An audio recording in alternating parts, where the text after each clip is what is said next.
parcel na matagal kong inaantay. Nasa 2 weeks ko yata itong inaantay. Kala ko wala na.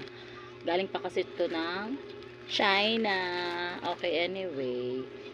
Bumili ako nito kasi gusto kong mag-ipon. Pupunta akong Batanes. Keme. Charot lang. Kailangan kasi daw naka-video.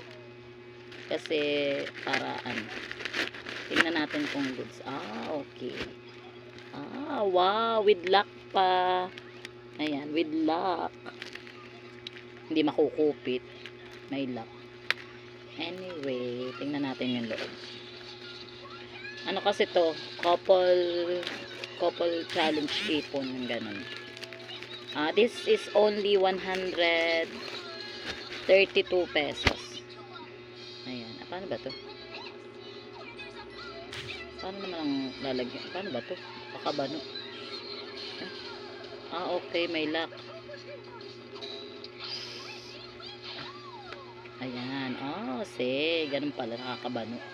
Pupush lang pala. Push. Tapos maglalagay ka ng codes. Ayan. Okay. Ay, manipis lang yung plastic. Manipis. Ilang sheets ba to? Pabilangan natin. 1, 2, 3, 4, 5, 6, 7, 8, 9, 10, 11, 12, 13, 14, 15, 16, 17, 18, 19, 20, 21, 22, 23, 24 times 2, 48. So, kung 1,000 keme, kung 1,000 edi 48,000. Bye, yun lang, share ko lang.